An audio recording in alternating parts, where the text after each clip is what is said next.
Hey, welcome along to Top Shelf Tech. Today we have joining us Josh Munro, the Executive Vice President of Megaport for the Asia Pacific region. Welcome along, Josh. Thanks very much for having me, Jeremy. Personally, I'm pretty stoked to have you on with this one for two reasons. One I shared a little bit of on LinkedIn the other day is that I think Megaport's been one of those true disruptors. Like, having come from a bit of a telco background, when Megaport launched, I was like, wow, this thing's cool. So I'm very excited about that. And secondly, you are our first international guest joining us. So I know you're just our cousins across the ditch, but awesome in that sense as well. So did you want to just start by telling us a little bit about yourself, Josh? Yeah, absolutely. So on a personal front, I've got a wife, two kids, two young boys. One's 3, one's 1. Most of the time when I'm not working, I'd like to get out in the water, go for a surf, and play a little bit of golf on weekends. Again, when I get the chance with a young family. Whereabouts are you based in Aussie? So I'm actually in a small town called Newcastle. I spend most of my time in Sydney. So I was based in Sydney for about 15 odd years, but with work travel and taking me away a fair bit from the family, it was nice to have a bit of family support around. So yeah, spend most of my time in Sydney, but based up in Newcastle. Nice. I'm a surfer as well, not really as much as I'd like to nowadays, but I often watch the V8 supercars. The Newcastle race would be my favourite race, and I just love seeing the city and the surf right there. It's a bit of a unique combination, I think. Yeah, it's a great city. I grew up here, went down to Sydney, and always knew I was going to end up back here at some point in time, and was lucky enough that Megaport, with the flexibility of remote working, let me sort of move back here. So it's been a really enjoyable couple of years since I've been back home. Awesome. That's great. In Megaport, you were on right from the start, right? I think we were just talking, and you were saying the first day billing went out was July 2014, and that was when you started. Is that about right? It was. So ultimately, we started the organisation, Bevan Slattery, 2013.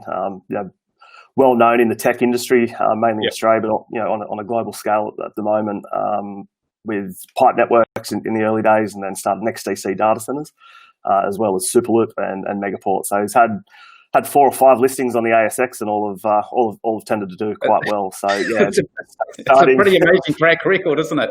It is. It really is. So yeah, 2014, 1st of July, started at Megaport, and if somebody told me how big we were going to be today, back then, that was a wild dream at the time. But you could see the passion with the young team, and the people that Bevan surrounds himself with, and the culture that he creates. It's no surprise that he's done this over and over again. Yeah. And what's I guess behind Megaport? What was the problem that it was set up to solve, and how did you and the team go about doing that? Yeah, so I guess 2013, when Bevan first founded the company, he started actually laying fibre, which a lot of people don't know about Megaport in the early days. So started laying the fibre around Sydney, Brisbane, Melbourne metros, connecting all the key data centres, and then lease lines sort of between the capital cities. But ultimately, when he was at NextDC, he noticed, probably mainly in Sydney, where you had Equinix, Global Switch, big international data centres. Yeah. They had majority of the ecosystem. So if you weren't in one of their facilities, how did you access the services that they offered? So it was signing up for a 12, 24, 36-month term for traditional telco or carrier type service from your data center into Equinix to gain access to that one service. Now, what happens if you want 10 services, 10 lease lines? So it becomes quite inefficient. So basically, Bevan wanted to break down the 4 walls of that data center and open up the footprint or that platform, and create a true ecosystem. So ultimately, he wanted to be able to connect from any data center inside the metro, and he wanted to do it at a similar price point to a physical cross connect within the same location. So basically, was creating that ecosystem to allow I guess choice of service, ultimately giving people that couldn't afford to go into those large international data centers, who might have been in a smaller facility for cost base or whatnot, allowing them to I guess level the playing field and give them the same services at a similar price point.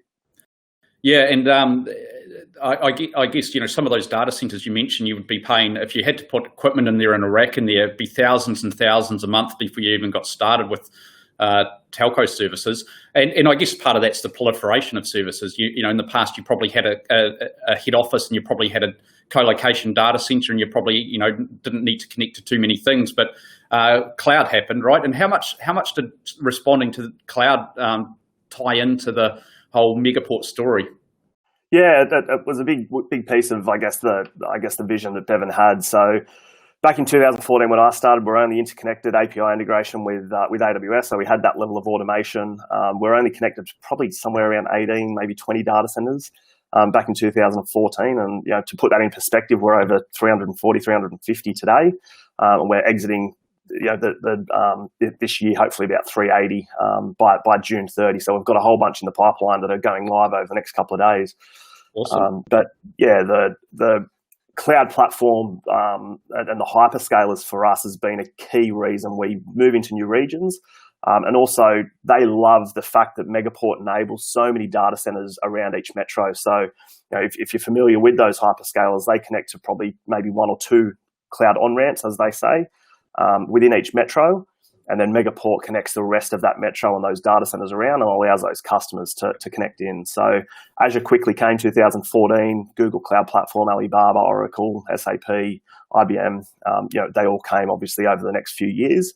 Yes. And obviously the breadth of services that we have now compared to when I started in 2014, connecting to one service such as AWS, a lot of the platform was used for our internet exchange in the early days and also data center to data center interconnectivity. So, the cloud platform now makes up somewhere between 65 and 70% of all connections across Megaport. So it's a pretty impressive number considering, like I said, we only had AWS in the early days. Yeah, absolutely. And Megaport was really bold, I think, for a couple of reasons. One is firstly applying software-defined networking to carrier. I think that was probably about the last place probably people expected to see that turn up first and foremost, and that ability to dial up and down bandwidth and do things like that literally on the fly. But I think the second piece of that is you offered a service where somebody bought a port and there really wasn't a lot of commitment beyond that. And so from a commercial perspective, it was a massive punt. How did the telco industry respond to that? Yeah, look, obviously really, really disruptive technology. And again, Bevan's vision, you sort of, he just sees things that people don't see. The cloud platforms, as they'd come out, people were used to spending significant amount of capital to set up their own infrastructure, maintain that. A lot of overheads that come with that from a resources point of view, people point of view, making sure that you can continue to develop, and if you run out of rack space, having to go and procure new racks, things like that. So I guess the utility-based billing model had already worked on a number of different product sets, and that was usually, like you said, from sort of layers 3 and above. Taking it down to the network layer was definitely a risk, and it was something that in the early days, the telco players, we probably didn't come across them as much as we did with someone like an Equinix Cloud Exchange or cloud exchange platforms in general. The telcos were still quite fixed on the MPLS network and whatnot. It probably wasn't until sort of mid to late 2015 that we really started to come up against the telcos. And that was when they were really starting to play and try and get that same level of automation. So we had a year and a half sort of head start. And obviously the reach that we've got, the breadth of services that we've got to the cloud on-ramps, I think we're the largest now cloud on-ramp partner in the world. So we connect to more hyperscaler on-ramps than any other provider. And that's a really cool story to give customers the option to get to so many different services. Like you said, from that one physical port in Sydney, you can connect to a cloud on-ramp in the US or the UK. So it's been a really disruptive technology in the sense that the connectivity model, like you said, from the traditional carriers, you've seen a few of them starting to play in this space now. So, they're all working on SDN technology. But to automate old clunky networks, we had that blank canvas, right? So built it from ground up, and they're definitely playing, starting to play in that space. And I think that, like I said, Bevan's seen this before it was required. I remember early days 2014. Everyone was trying to shift their mindset to, why would I buy connectivity on a pay-as-you-go basis? I'm used to having that fixed amount of bandwidth for a fixed period of time. So it was really just changing the mindset of the people. And again, we were lucky enough to have the cloud providers do that before us. Yeah, and look, I mean, one little use case that we used it for recently was we were testing a backup system for a customer, and between a couple of data centers, one in Auckland, one in Hamilton, and we thought, we really want to know the limits of this, right? And know the limits of what how quickly we can back up and restore for this government entity. And so what we did is dialed it up to about 10 gig for about an hour, pushed as much traffic through, and went, oh yeah, cool, we can actually push 5 gig down this link. But previously you'd never go sign up for a 10 gig like, because somebody would ask you for a 12-month contract or a 36-month contract for that much bandwidth, and it just wasn't possible. So dial it up and dial it back down. It was cool. Yeah, absolutely. And like I said, I think we're starting to see some of the telcos play in that space. Most of them are for the international connectivity type components, but that's exactly what we wanted. We wanted customers to be able to pay for what they wanted. You find in the old traditional telco model, and I've been working in there for many years now, and the early days was customers would get upset, if they were halfway through a contract and, like you said, they'd signed up for 10 gig and they're thinking, I don't need this anymore. Yeah. That relationship becomes, over the next 6 months, it becomes quite sour, and there's a good chance you're going to lose that business. Whereas if you give them that flexibility to consume what they want, there's a good chance that they're not going to turn things off, but they'll turn things up and down to commit to those spends that they require. Yeah, it's a tough game, isn't it? When you need commitment for payback, but the world's shifting so quickly. And in terms of shifting, Megaport keeps changing as well. MCR, Megaport Cloud Router, a nice addition to the SDN carrier networking, one that we've become quite fond of. And just as an example of that, customer we were deploying recently had 3 different data centers in Australia, or 1 traditional data center and 2 clouds, and they were a New Zealand-based company. In the past, you had to either still put a router in a rack somewhere in Australia, or you had to bring the traffic back to New Zealand. But with MCR2, we dialed up a couple of cloud routers, and they had fully resilient connectivity, going the fastest path through Australia and only coming back to New Zealand when needed. So cool product there. And I guess my question for you is, what's next? And I of course, being public listed, there's probably all sorts of slides that you should splash up about forward-looking statements and whatnot. But can you give us a sense of does Megaport have anything up the sleeve? Yeah, look, absolutely.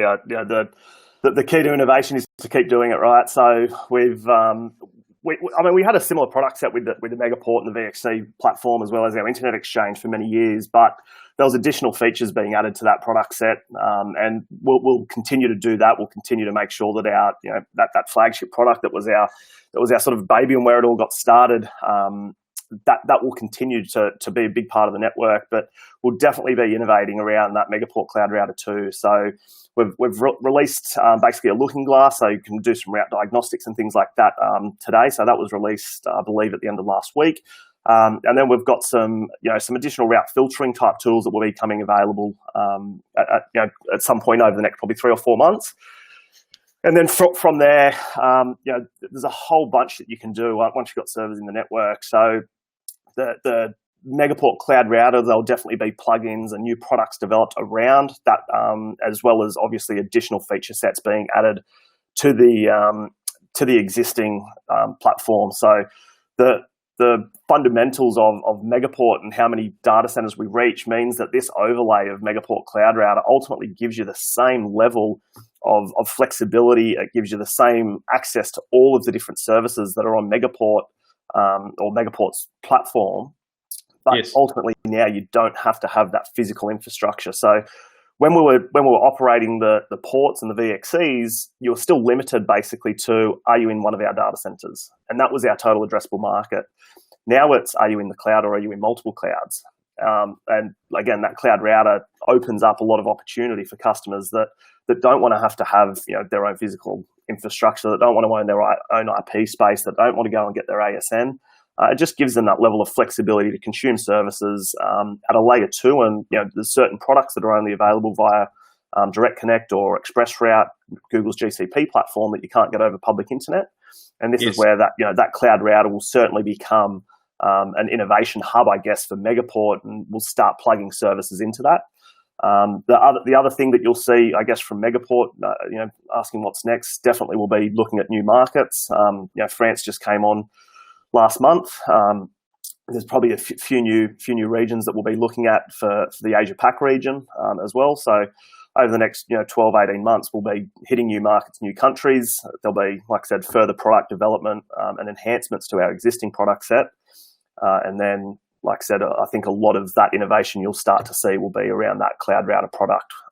We've built the network, and now we're just going to continue to, like I said, just plug services on top of it, which is what customers want. So there's also, that tier 2 cloud providers who operate maybe potentially just more regionally. Yes. We'll start bringing those on. So you see all the tiles in the portal. Ultimately, we'll start adding some more unique, I guess, providers inside those metros that customers are requesting. Awesome. Sounds like you're going to have a busy time ahead then. Yeah, it will be. It's every year you keep thinking, hope the team's getting bigger. I think at the end of 2015 when we listed, we're circa, I guess, 40 people. I distinctly remember a conversation, early 2016, that we're all together and we sort of said, we think if we hit 100 people, that's about the max that we need to get this thing truly global. Yes.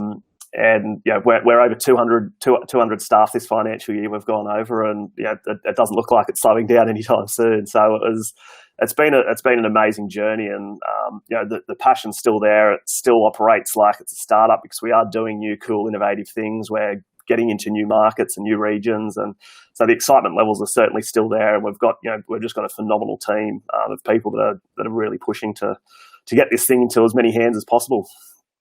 Awesome. Yeah, well, congratulations to yourself and the team, Josh. It's a cool company. We certainly like working with you guys, and I know our customers really enjoy the services as well. So look, thanks a lot for joining us today. Any last thoughts you'd like to share with us? No, not too much. I'll like I said, thanks so much for having me on. It's really cool working with organisations like yourself, and it's great to see customers coming up with us with new use cases, things that we potentially didn't think we were building the platform for. But it's really cool to see, like I said, organisations like yourself that are innovating on top of our platform and making the best use and coming up with new use cases for us to continue to innovate. So really appreciate the time that you've given us today, and thanks very much. Awesome, thanks, Josh, and thank you to everybody who's joined us on Top Shelf Tech today. Cheers.